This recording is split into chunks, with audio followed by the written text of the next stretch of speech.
like to do a quick test. We are down in the middle of an open cut, and the service down here is not the greatest, so I hope that this is going to work, and I hope you can hear me. I've got the microphone going, so if you can give me a thumbs up, say the microphone, you can hear me okay, and it's not too much, not buffering too much. That would be cool. And also, let me know where you are in the world right now. This is we're in Australia in Lightning Ridge, and we have what do we go? What's going? What time? We are live right now. Yes, that's correct. Awesome. I'll give it a couple more seconds. It's a 9 a.m. Oh, that's Melinda talking. There's Melinda right there. Hello. Very cool. Texas, the UK, Melbourne, Bolton, California, Iceland. Whoa. Canada, Montreal. Love Montreal. Been there a few times. Netherlands, yeah. Nice work. All right, so that's telling me that you guys can hear me nice and clear. Hunter? Thank you, Hunter. That was very kind. Very cool. Well, we are down probably the largest open cut that has ever been dug in Lightning Ridge. And this was dug in the 80s, so it was quite a long time ago now. And it was a partnership of 12 different miners, apparently, and they all had all these different claims all the way around, and they all joined forces and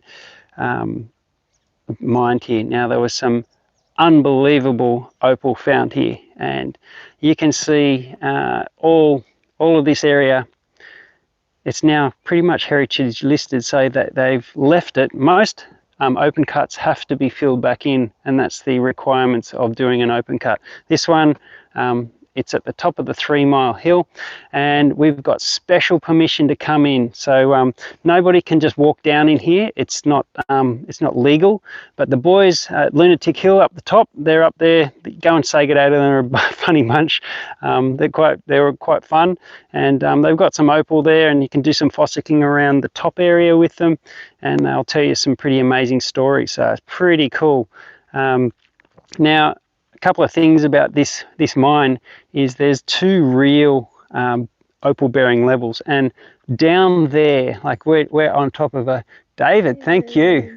We're on top of pretty much a dirt mullock heap right now, but down there, I did a video probably 10 years ago of talking about the level, and it's all been filled in and caved in now down there, but the best level and where the best color was found down lower. And over here, there's another second level, and you can kind of see it. There's a level there. That's the sandstone that goes up top there, and then down below it, you got sandstone going down until you get to about there, and then that is the opal bearing level all underneath. So if you have a dig around there, you possibly could find some opal. So that's pretty cool. Someone asked, would you prefer open cut mining or underground? Would I prefer, there's a question, would I prefer open cut mining or underground? Underground mining, you have to do tunnels, you have to do a lot of preparation so that you don't have cave-ins, and it can be very costly to do that.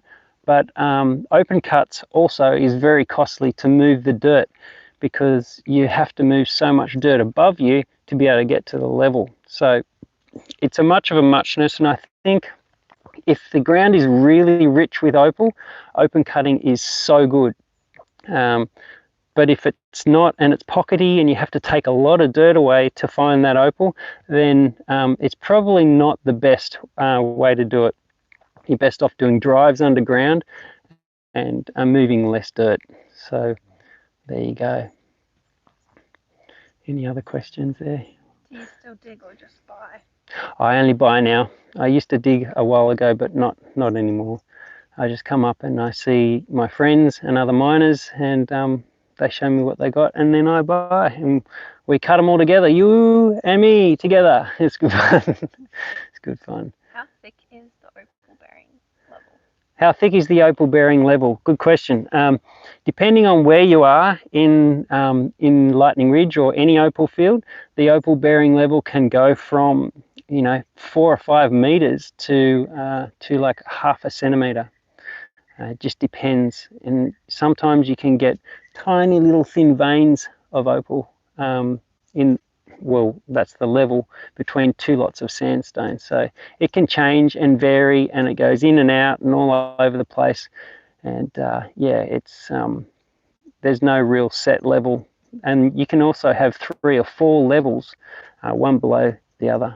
So finding out which level that opal is sitting on is probably the hardest part. So yeah, and we were freezing this morning, and we come down here, and now we're really warm. So we've all got thermals on. We're dying of heat. What was the question, Linda? Are there any chemicals associated with opal mining? Chemicals?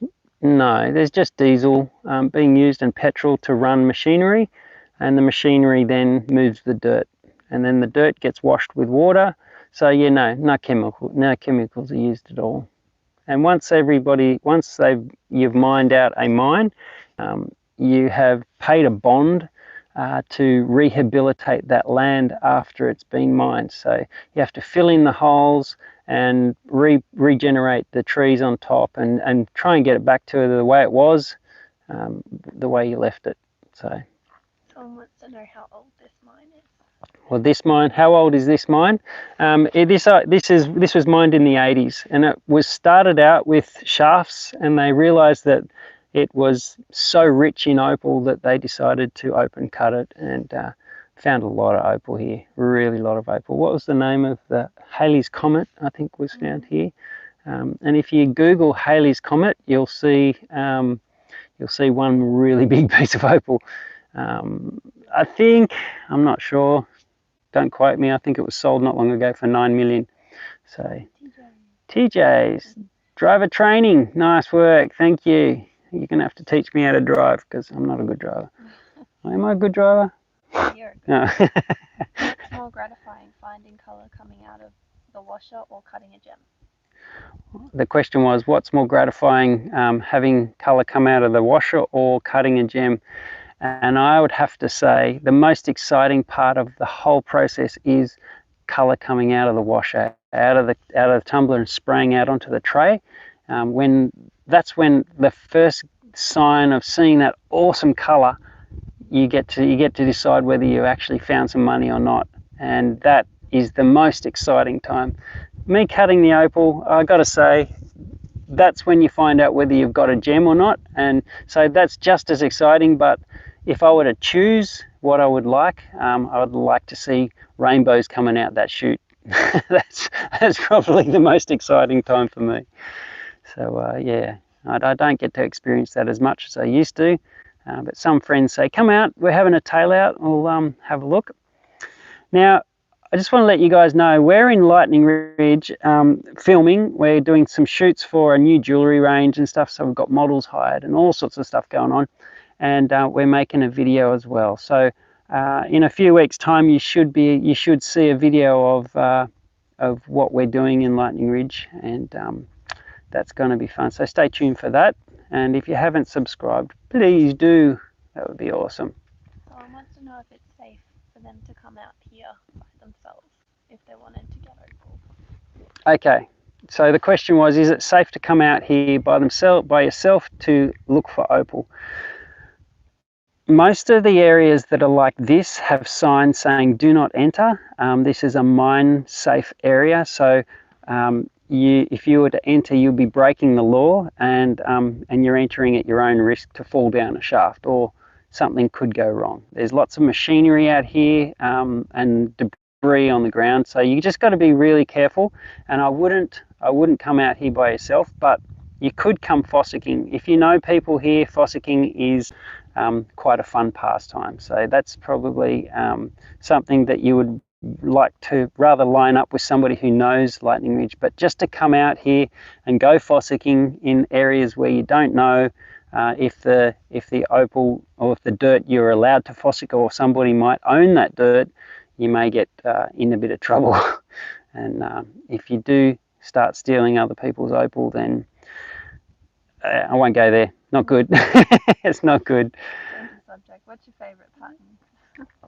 My favourite pattern is a mixture of flagstone and chaff pattern, and that comes from this dirt. This dirt here is the silica rich dirt that creates opal over 100 million years, and there's nothing like this place. I love it. And when COVID opens up the world again and you want to take a holiday, come to Lightning Ridge, because seriously, you will enjoy every second. It is the best place on earth. I love it so much. And every time I bring a friend or people out, Melinda brought her boyfriend out here and he loved it and he was spewing. He couldn't come this time. Everyone who comes here, I love it. Absolutely love it. Someone wants to know what the wildlife and bugs and things are like out here. Okay, so what kind of wildlife do we have out here? We have one of the most, or two of the most poisonous snakes out here in the world.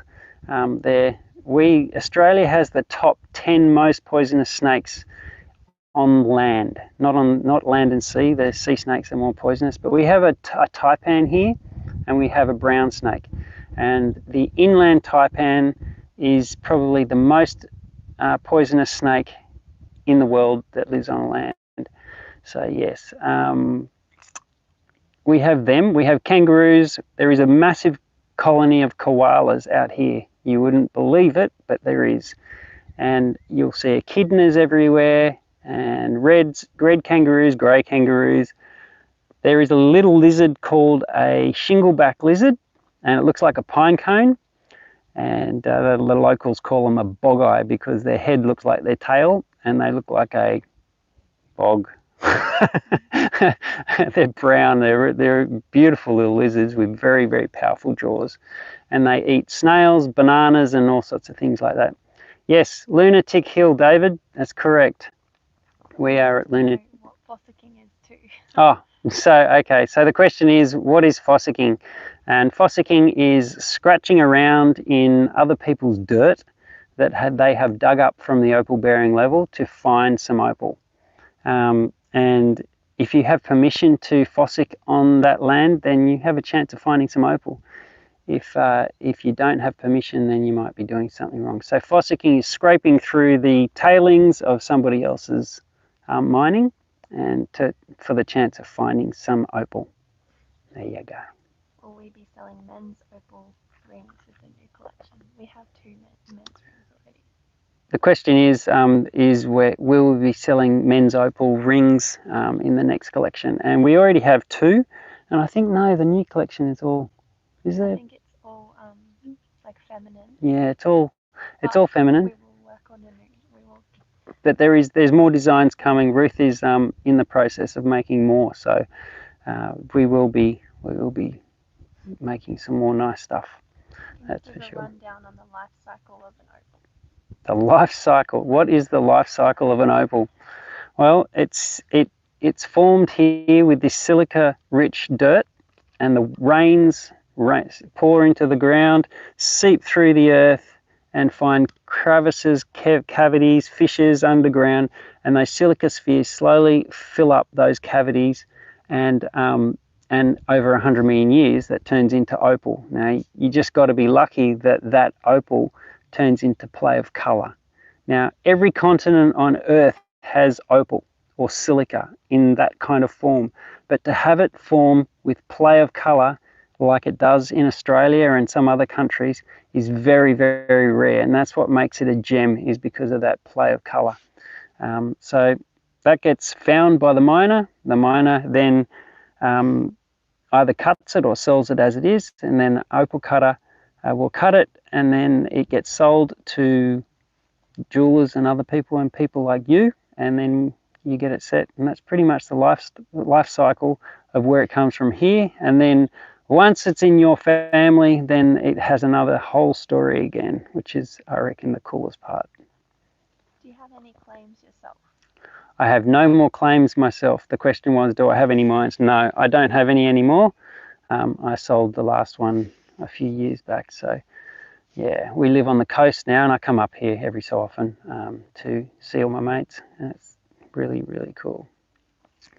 So up there from Lunatic Hill, has it just frozen? Oh, I think we almost, yeah, I think we just cut out. So what's going to happen is down that way, there's two guys from the, they're actually mining, they're having a bit of a scratch around. But when we walk down there, we're going to cut out because there's no service as you go further down into the mine.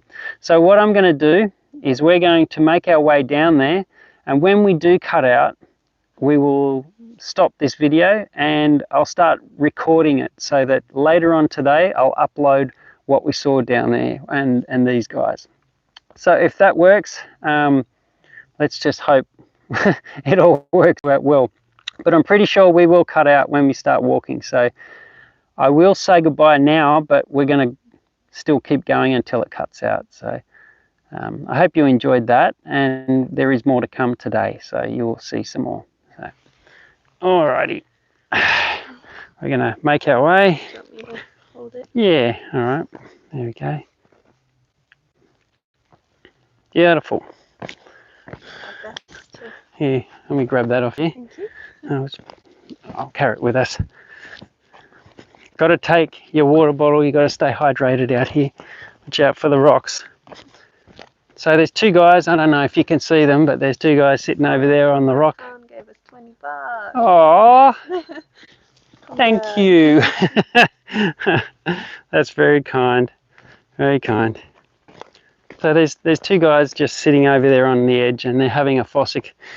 Wacky guys, love them, they're really cool, and they're the guys that are up there meeting tourists and having fun, and they got some opal there sometimes for sale as well, so definitely go and say good day to them. Let's go and see if we can say good day.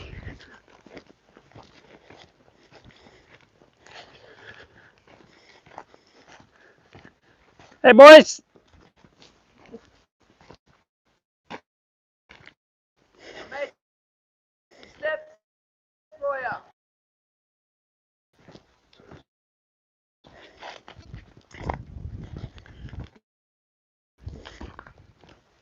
Cutting out. Slowly we're losing it. Well, if you can't hear me anymore, you'll hear me later on in the day. We might as well just